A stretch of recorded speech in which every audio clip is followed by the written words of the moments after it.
Hey guys, I'm Shawn coming at you from Waco, Texas. Today we're going to learn a great Bon Jovi tune, Runaway. Let's take a listen.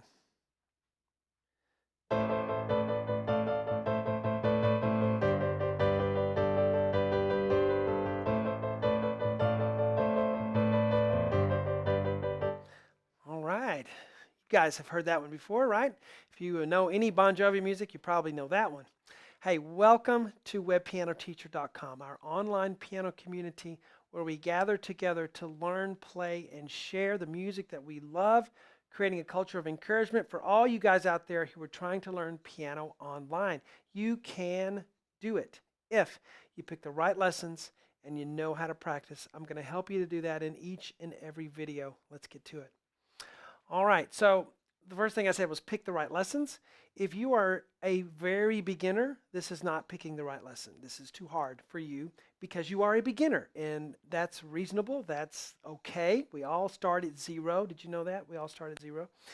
And you need something that's more beginner. So I have plenty of beginner lessons on my website, as well as Easy Piano Lesson Series, which starts from the very, very beginning, which will help you and grow you up till you're ready to play something like this. If you are an intermediate student, even that middle, intermediate level, I think you can handle this.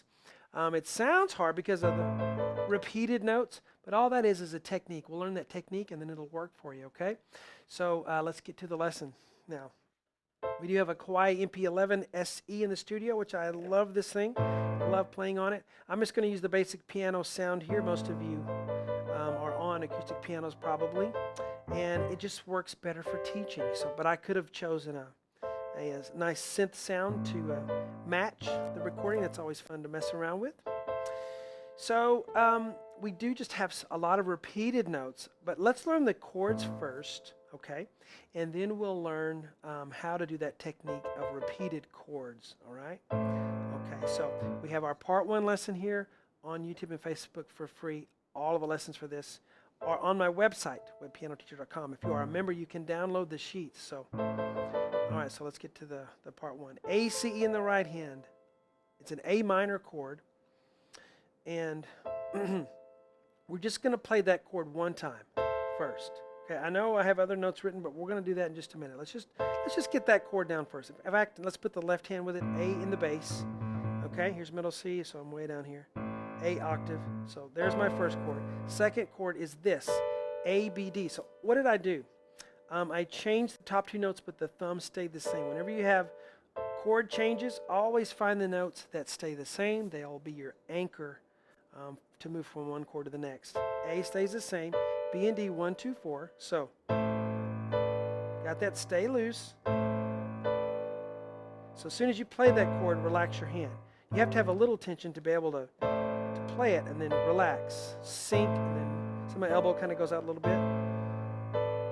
Now the next one is A, D, F. So the A stays the same. Look, the A stays the same all the way through. So D, F on the top with 3 and 5.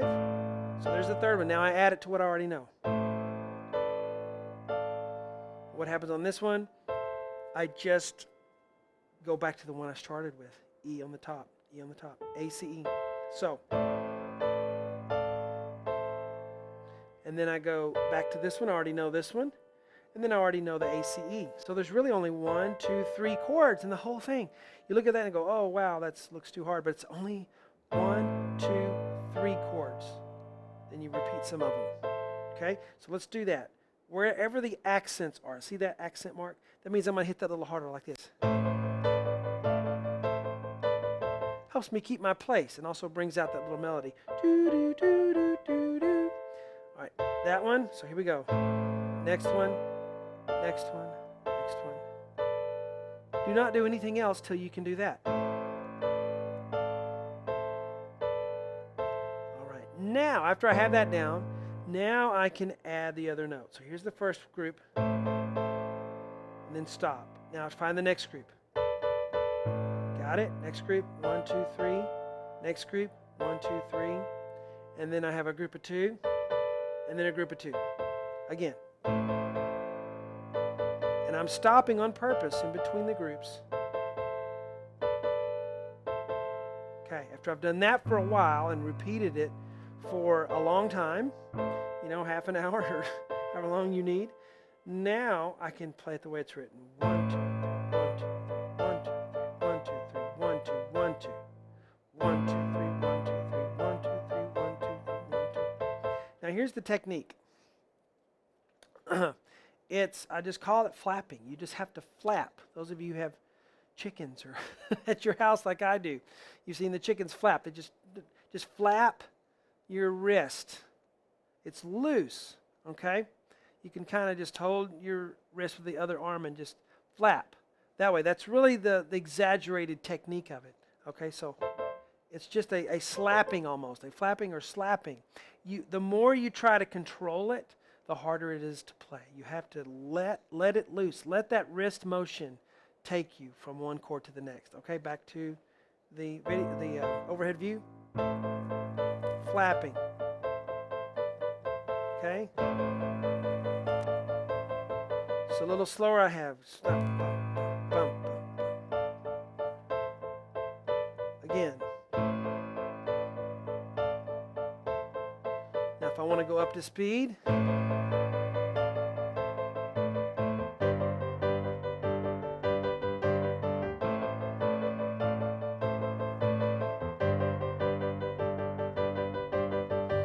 so that flapping motion technique is very crucial, but you can't really work on that till you get the notes down. And if you work on it the way I showed you, step by step, adding the chords the way I was showing you to add them, that'll save you a lot of grief, a lot of frustration. Because what happens when we get frustrated with something we can't learn is because we're not doing the right things. We're not practicing. We don't know how to practice. That was the second thing, remember? So I'm showing you how to practice this particular song and this technique. And if you'll do that, it'll work for you, promise.